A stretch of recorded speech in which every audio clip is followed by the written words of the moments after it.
सबसे पहले बात हम करते हैं विद्युत धारा की कि विद्युत धारा क्या है। विद्युत धारा का सीधा मतलब है यह आवेश का प्रवाह है, यानी कि आवेश का प्रवाह है। ठीक है, तो आवेश का यदि जब प्रवाह होना लग जाए, आवेश का जब प्रवाह हो रहा है, ये आवेश प्रवाहित हो रहा है, तो क्या प्रवाहित होगी? विद्युत धारा प्रवाहित होगी। ठीक है, चलो इससे पहले हम कुछ एक बात और करते हैं कि आज तक आपने जितने भी चैप्टर पढ़े उन सब में किसके बारे में पढ़ा? आवेश के बारे में पढ़ा। किसके बारे में पढ़ा? आवेश के बारे में पढ़ा, चार्ज के बारे में। ठीक है, और आपने ये भी देखा होगा कि जब हम विद्युत क्षेत्र की बात कर रहे थे, विभव विभवांतर की बात कर रहे थे और धारिता की बात कर रहे थे, संधारित्र की बात कर रहे थे, उन सब में हम क्या कर रहे थे? आवेश को इकट्ठा कर रहे थे, यानी कि आवेश एक जगह स्थिर था, आवेश का कोई प्रवाह नहीं हो रहा था। बट अभी हमें क्या करना है? आवेश को प्रवाहित करना है। आवेश को प्रवाहित करवाने पर क्या प्रवाहित होगी? विद्युत धारा। यदि आवेश का प्रवाह हो रहा है, उसी को हम क्या बोलने वाले हैं? विद्युत धारा, यानी कि इलेक्ट्रिक करंट। Electric current. ठीक है, तो इलेक्ट्रोस्टैटिक्स यानी कि स्थिर विद्युत्की में हम ओनली स्थिर आवेश के बारे में बात कर रहे थे, बट अब हम किसके बारे में बात करेंगे? आवेश के प्रवाह के बारे में। कहने का मतलब यही है कि अब आवेश गति करने वाला है, आवेश अब चलने लगेगा, आवेश अब मोशन में होगा, चार्ज मोशन में होगा। ठीक है, तो अब सबसे पहले हम बात करते हैं विद्युत धारा की परिभाषा की।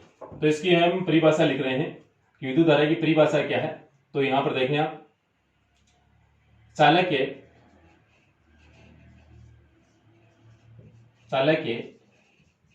किसी बिंदु से एकांक समय, यानी एकांक समय का मतलब है 1 सेकेंड, एकांक समय से गुजरने वाले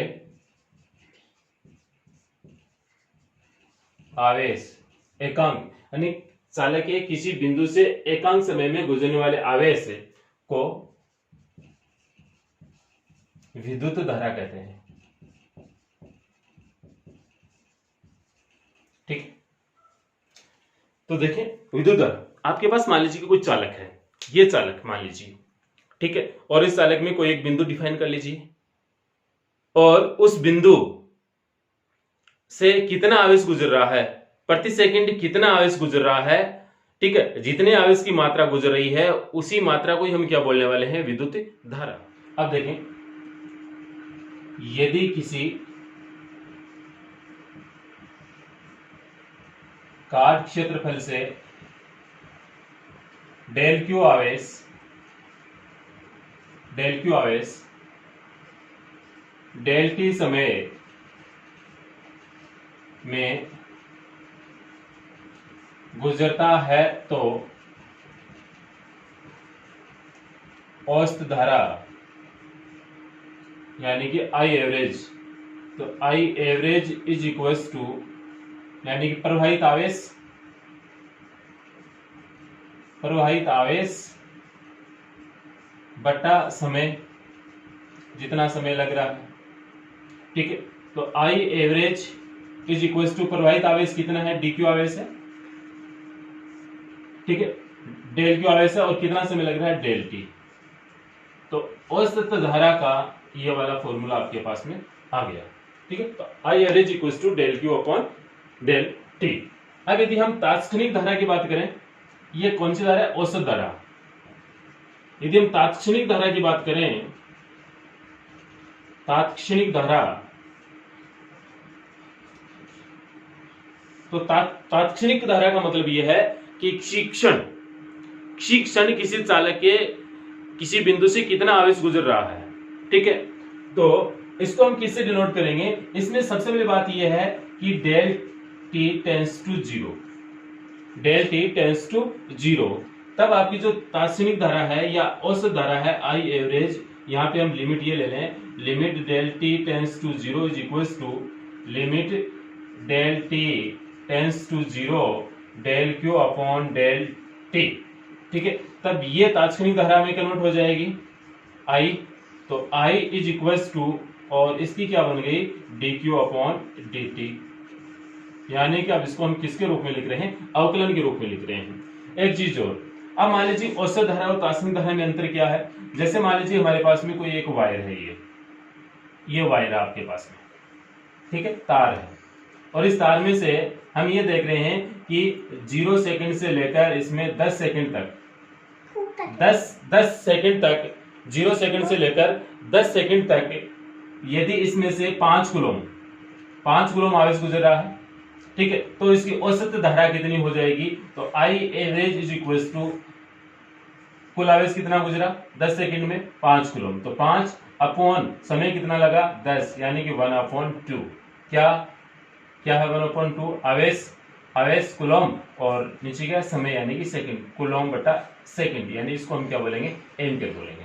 ठीक है, अब यदि आपसे ये पूछ लिया जाए कि तात्क्षणिक धारा क्या है, ठीक है, तो तात्क्षणिक धारा के लिए हम क्या देखें कि ऐसे आपको पूछ लिया जाए कि 6 सेकंड पर धारा कितनी थी, तो उस 6 सेकंड पर धारा कितनी थी, यानी कि 6 सेकंड पर कितना आवेश उस समय गुजर रहा था उस बिंदु से, आवेश का मान वो लेंगे हम, और समय कितना है 6 सेकंड। ठीक है, अब इसके बाद में हम बात करते हैं नेक्स्ट, यहां पे दिख रहा है क्या no. मात्रक।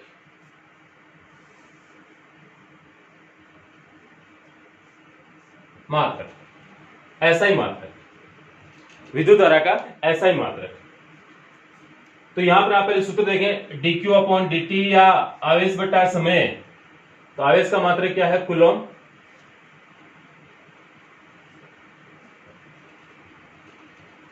पहले सूत्र लिख दो एक बार में, आवेश बटा समय। ठीक है, तो मात्रक क्या हो गया इसका, आवेश का मात्रक कूलम बटा समय का मात्रक क्या है सेकेंड, यानी कूलम अपॉन सेकेंड, और कूलम अपॉन सेकेंड को हम क्या बोलते हैं एम्पियर, क्या बोलेंगे एम्पियर, और इसको हम कैपिटल ए से लिखते हैं। कैपिटल ए से क्यों लिखते हैं, क्योंकि ये एक वैज्ञानिक का नाम है। ठीक है, करंट यदि आप ऐसे एहसास करो करंट को, तो करंट क्या है, यदि आप इसको एहसास करें, यदि इसको आप अनुभव करें करंट को, तो करंट क्या है, करंट क्या है, एक चार्ज का फ्लो है, चार्ज यदि फ्लो हो रहा है तो वो क्या है करंट है। जैसे मान लीजिए कि किसी को हम ग्लूकोज लगाने वाले हैं, हमारे पास में 2 पेशेंट हैं, उनको हम ग्लूकोज लगा रहे हैं।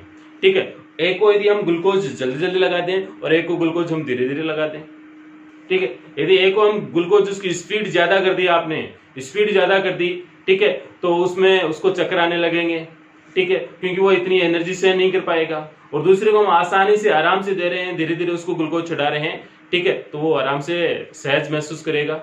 दोनों में कारण क्या है कि एक में जो आपने जो टाइम है, टाइम एक ने आपने क्या किया, टाइम कम किया, क्वांटिटी उतनी दे रहे हो, टाइम कम कर रहे हो, तो जो आई है वो क्या हो गई ज्यादा, करंट फ्लो क्या हो गया ज्यादा फ्लो हो गया, यानी कि करंट क्या है एक प्रकार से ऊर्जा है। ठीक है, और किसी को एहसास करना है तो 220 वोल्ट का करंट लगा के देख ले, नहीं ना, ऐसा नहीं हो सकता। अब फिर हम बात करें विद्युत धारा की दिशा। विद्युत धारा की दिशा, विद्युत धारा की दिशा बैटरी के पॉजिटिव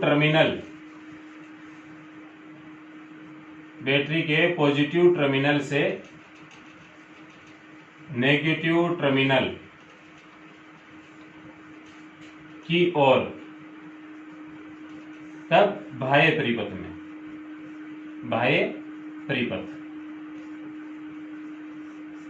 या फिर इलेक्ट्रॉन की गति की दिशा के विपरीत, या यह भी बोल सकते हैं इलेक्ट्रॉन की गति की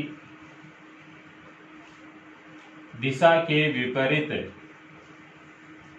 या इलेक्ट्रॉन की गति की दिशा के विपरीत। ठीक है, अब एक चीज हम समझने वाले हैं कि ऐसा ही क्यों होता है, ऐसा ही क्या कारण है कि इलेक्ट्रॉन की गति के विपरीत हम विद्युत धारा की दिशा माने।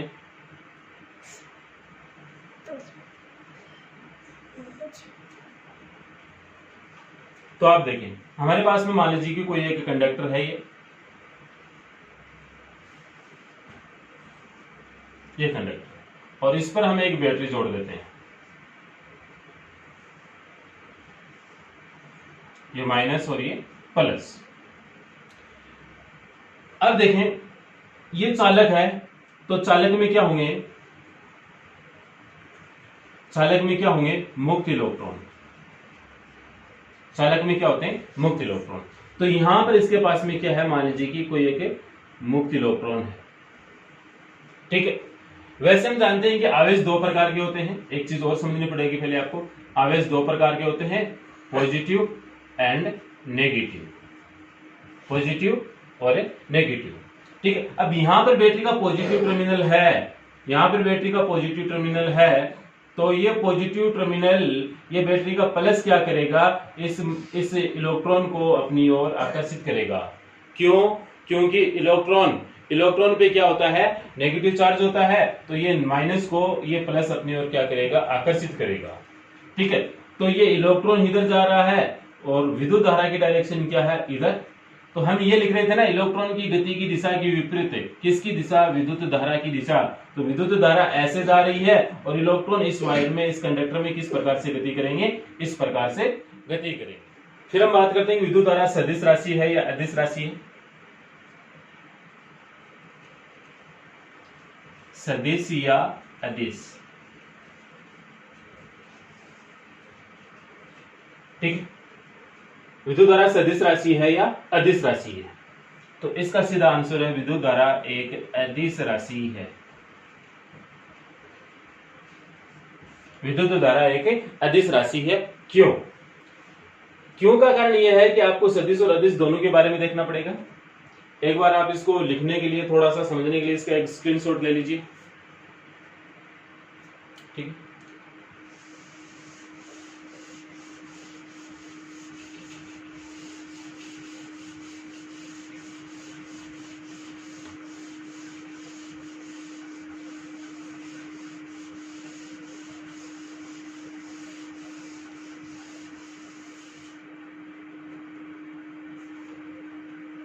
सदिश राशियां या अदिश राशियां, ठीक है। तो मैं यहां पे लिख रहा हूं सदिश और यहां पे लिख रहा हूं अदिश राशियां कि इनकी क्या क्या विशेषताएं होनी चाहिए। अदिश राशि में ओनली क्या होना चाहिए, परिमाण होना चाहिए, और इनमें क्या होना चाहिए, परिमाण तो इनमें भी चाहिए, इनमें क्या चाहिए, दिशा भी चाहिए, ठीक है। अब यहाँ पर तो सर आप बता रहे थे कि विद्युत धारा की दिशा है पॉजिटिव टर्मिनल से नेगेटिव टर्मिनल की ओर है, इसका परिमाण भी है, एम्पियर में है, ठीक है। तो दोनों गुण इसमें है, तो ये क्या होनी चाहिए, सदिश राशि होनी चाहिए, सदिश राशि होनी चाहिए। आप लिख रहे हैं इसको अदिश राशि।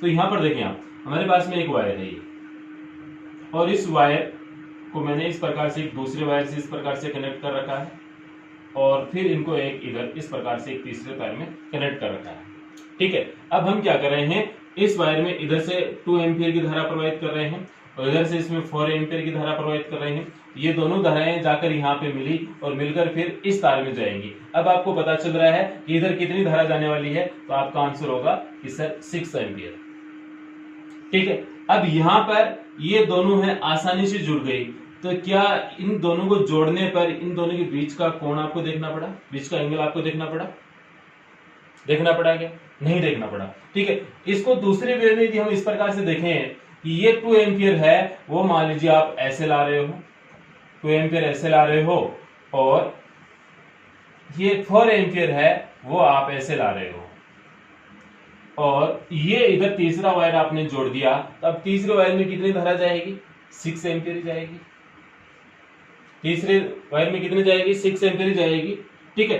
बट यहां पर हम क्या नहीं मेंशन कर रहे, ये जो एंगल बन रहा है ये एंगल मेंशन नहीं कर रहे हैं, ये एंगल मेंशन नहीं कर रहे, यानी कि ये तार से हम इस धारा की डायरेक्शन से ये वाली करें, तो ये वाली करें, ये वाली करें, या फिर दोनों तारों को हम एक दूसरे ऐसे लेकर आए, तो भी ही इस तार में धारा है वो कितनी जाएगी, 6 एम्पियर ही जाएगी। यानी कि इसकी जो धारा की डायरेक्शन है, धारा की डायरेक्शन है, इस तार की जो स्थिति है उसको चेंज करें हम इधर उधर, तो इस तार की स्थिति चेंज करने से इस वायर में जो प्रवाहित होने वाली धारा है उसके मान में कोई भी परिवर्तन नहीं हो रहा है। कहने का मतलब एक ही है कि धारा सीधे सीधे बीजगणितीय योग से जोड़ी जा सकती है, ठीक है। यानी कि तीसरी बात यह है कि जो सदिश राशियां वही होंगी जो सदिश योग सदिश योग का पालन करे, सदिश योग का पालन करे। यानी वे राशियां जो सदिश योग फल का पालन करती हैं, ठीक है, जिनमें दिशा होती है, जिनमें परिमाण होता है, ये तीनों गुण जिस भौतिक राशि में होता है वह भौतिक राशि क्या कहलाती है? सदिश राशि। बट यहाँ पर हमारे पास में जो विद्युत धारा है उसमें ये दो गुण तो विद्यमान है, बट ये तीसरा गुण है वो विद्यमान नहीं है, इसलिए आपकी जो विद्युत धारा है वो एक अदिश राशि है। ठीक है, कुछ परिस्थितियों में इसको टेंसर राशि भी मानते हैं, टेंशन देने वाली, यानी कि प्रतिदिश राशियां भी इसको मानते हैं। फिर हम देखें यहाँ पर सदिश अदिश के बारे में बात कर ली, विद्युत धारा की दिशा के बारे में बात कर ली, मात्रा के बारे में बात कर ली। क्या अब हम इस फॉर्मूले से क्या एम्पीयर की परिभाषा लिख सकते हैं? ठीक है, तो एम्पीयर की परिभाषा हम किस प्रकार से लिखें वो देखें आप।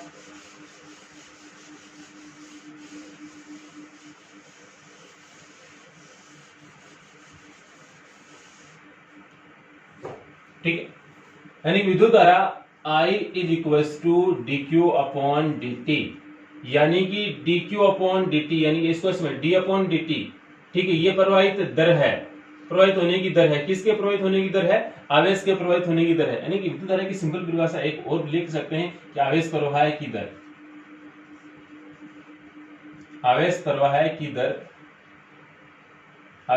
की दर क्या कहलाती है? विद्युत धारा कहलाती है। ऐसे भी हम लिख सकते हैं, बट आपको अभी समझना है 1 एम्पीयर की परिभाषा। ठीक है, यानी कि 1 एम्पीयर क्या है? ठीक है, इसका मात्रक क्या होगा? आई का मात्रक क्या होगा? एम्पीयर आएगा। तो यहाँ पे dq क्या है? आवेश है। कूलम क्या है? आवेश का मात्रक है कूलम। और dt क्या है? समय है।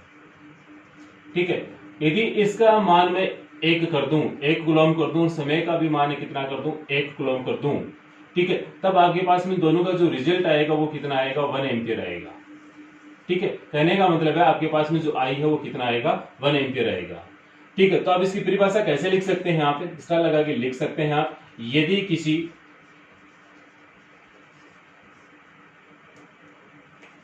किसी चालक में एकांक मतलब 1 सेकंड, एकांक समय में 1 कूलम आवेश प्रवाहित हो तो यदि किसी चालक में एकांक समय में 1 कूलम आवेश प्रवाहित हो तो उस चालक से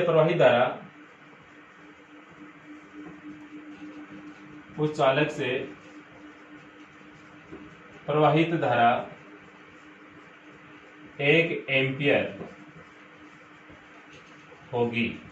क्या होगी? 1 एम्पीयर होगी। आप इस प्रकार से इसको लिख सकते हैं। इसके बाद में आपको देखना है कि विद्युत धारा का कारण क्या है। विद्युत धारा का कारण यानी कि किसके कारण प्रवाहित होती है? विद्युत धारा किसके कारण प्रवाहित होती है? इसका जो मुख्य कारण है, मुख्य उद्देश्य है वो क्या है? तो सबसे पहले बात यही है कि मुक्त इलेक्ट्रॉन के कारण। ठीक है, यदि किसी वस्तु के पास में मुक्त इलेक्ट्रॉन है और यदि आप उसको बैटरी से जोड़ रहे हैं, यदि बैटरी से उस पर विभवांतर आरोपित कर रहे हैं, तो उसमें क्या होगी? विद्युत धारा प्रवाहित होगी, अन्यथा नहीं होगी। पहला कारण ये। दूसरा कारण यह है मुक्त आयनों के कारण भी हो सकती है, मुक्त आयनों के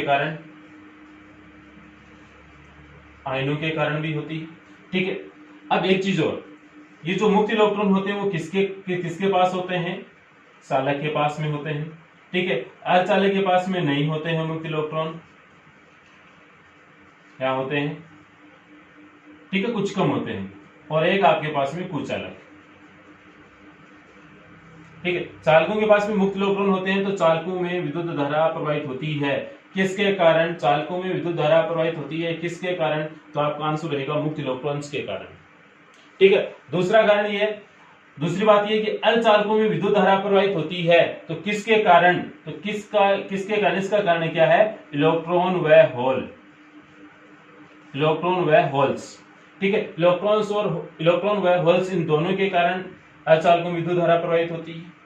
तीसरी बात है, कुछ चालकों में विद्युत धारा प्रवाहित होती है, तो इसका आंसर है नहीं, यानी कि इसमें से विद्युत धारा प्रवाहित नहीं होती है। क्यों नहीं होती है? क्योंकि इसके पास में क्या नहीं है, मुक्त इलेक्ट्रॉन नहीं है, न ही इनके पास में क्या है, मुक्त आयन है। इसके बाद में इसलिए एक चीज और लिखा हूं मैं, विद्युत अपघट्य पदार्थ, विद्युत अपघट्य पदार्थ, ठीक है। विद्युत अपघट्य पदार्थ में विद्युत धारा प्रवाहित होती है किसके कारण? धन आयनों व ऋण आयनों के कारण। किसके कारण होती है? धन और ऋण, इन दोनों आयनों के कारण होती है, ठीक है। क्योंकि इसके पास में क्या होते हैं, विद्युत अपघट्य पदार्थ के पास में क्या होते हैं, मुक्त आयन होते हैं। जैसे हम बात करें नमक की, NaCl, ठीक है। NaCl में क्या है, Na प्लस है और क्या है, Cl माइनस है, यानी कि इसके पास में पॉजिटिव चार्ज है और इसके पास में क्या है, नेगेटिव चार्ज है। बट NaCl, जैसे मान लीजिए आपके पास में नमक है, नमक को यदि आप करंट देना चाहें तो करंट उसमें से नहीं गुजरेगा। क्यों? क्योंकि इसमें जो NaCl है वो दोनों कसकर ऐसे बंधे हुए हैं, दोनों मुक्त नहीं है, दोनों अलग अलग नहीं है। अब यदि हम नमक को घोल लें या नमक को हम पिघला लें, ठीक है, तो पिघलाने से उसमें Na प्लस और Cl माइनस, ये दोनों क्या हो जाएंगे, अलग अलग हो जाएंगे। तो इनके कारण फिर विद्युत धारा का प्रवाह हो सकता है, यानी कि उस विलयन में से फिर विद्युत धारा का प्रवाह हो सकता है। दूसरी बात यह है कि कुछ चालकों में धारा प्रवाहित क्यों नहीं होती? क्योंकि इसके पास में मुक्त इलेक्ट्रॉन नहीं होते। जैसे आपके पास में मान लीजिए कि प्लास्टिक का ही मार्कर है, ठीक है, इस प्लास्टिक के मार्कर के दोनों ओर यदि हम बैटरी लगा दें, चाहे कितनी वोल्टेज की बैटरी लगा दें, बट इसमें से धारा नहीं गुजरेगी, बशर्ते ये जल जरूर जाएगा। ज्यादा वोल्टेज की बैटरी लगा देंगे तो जल जरूर जाएगा, लेकिन धारा नहीं गुजरेगी, ठीक है। यदि आप उस बैटरी के दोनों सिरों पर यदि लोहे का तार है, चांदी का तार है, सोने का तार है, यदि आप जोड़ देते हैं, उसमें धारा प्रवाहित होगी। क्यों? क्योंकि लोहे, सोना, चांदी, इनके पास में क्या होते हैं, मुक्त इलेक्ट्रॉन होते हैं, इसलिए, ठीक है। दूसरी बात यह भी है कि विद्युत धारा प्रवाहित कब होगी? जब हम विभवांतर उत्पन्न करने में सक्षम हो जाएं। यदि किसी चालक के दोनों सिरों पर यदि हमने विभवांतर उत्पन्न कर दिया, तो विभवांतर उत्पन्न करते ही उस चालक से विद्युत धारा का प्रवाह आसानी से हो जाएगा, ठीक है। यह बात आपने समझ ली। एक चीज और समझनी है आपको, एक बातें और समझनी है। अब देखें आपके पास में कोई एक चालक, कोई समतल है,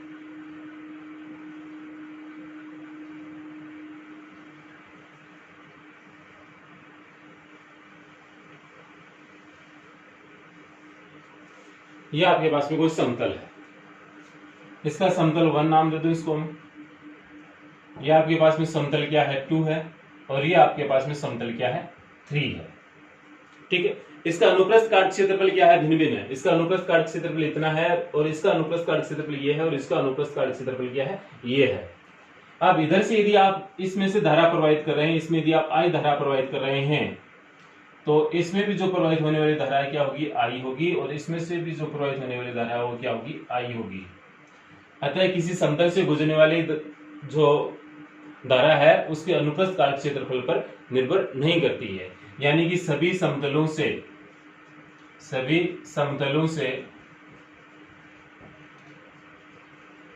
समान धारा प्रवाहित होगी, यह बात आपको याद रखनी है, ठीक है। और इसके बारे में क्या बात करें, जैसे एक चालक है, एक बात और कर लेते हैं चलते, ठीक है, ये प्लस और ये माइनस।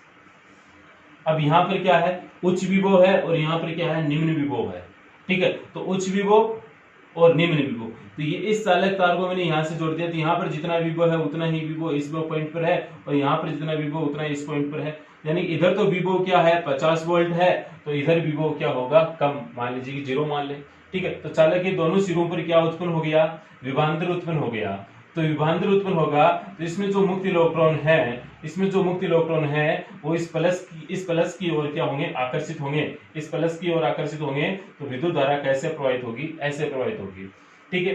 दूसरी बात यह है कि विद्युत धारा को हम किससे मापते हैं, विद्युत धारा का मापन किससे करते हैं, तो इसका आंसर है एम्पियर मीटर से।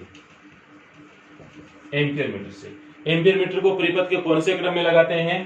तो परिपथ के कौन से क्रम में लगाते हैं? श्रेणी क्रम में लगाते हैं। जैसे मान लीजिए कि आपके पास में एक कोई यहाँ पे ट्यूबलाइट है ये, और इसको आपने इस प्रकार से एक बैटरी से संयोजित कर रखा है। ठीक है, अब आप ये चेक करना चाहते हैं कि ये आपका जो ट्यूबलाइट है वो कितनी विद्युत धारा खर्च कर रहा है, तो आप इसके श्रेणी क्रम में एक क्या लगा दोगे? एमीटर लगा दोगे। तो एमीटर आपको बता देगा कि इसमें से जो गुजरने वाली धारा है वो कितना है। ठीक है, एक आदर्श एमीटर का जो प्रतिरोध होता है वो 0 होता है। और वैसे यदि हम देखें सामान्य जो एमीटर होते हैं उनके भी प्रतिरोध क्या रखते हैं? हम कुछ कम ही रखते हैं। ठीक है, इस वीडियो के लिए इतना ही। और ये आप सिंपल बातें हैं, ये आप नोट भी करोगे। ठीक है, लेकिन ये जो चैप्टर है ये चैप्टर बहुत ही इंटरेस्टिंग है, छोटा भी है और मजेदार भी है। ठीक है, तो लगातार मेरे साथ पढ़ते रहें। जैसे आज आपने इतना पढ़ दिया तो इतना पहले आप समझोगे, फिर लिखोगे, और उसके बाद में आप अगली वीडियो आए उससे पहले आप इसको अच्छे से याद कर लो, अच्छे से समझ लो। ठीक है, वो आपकी जिम्मेदारी बनती है। ठीक है, थैंक यू।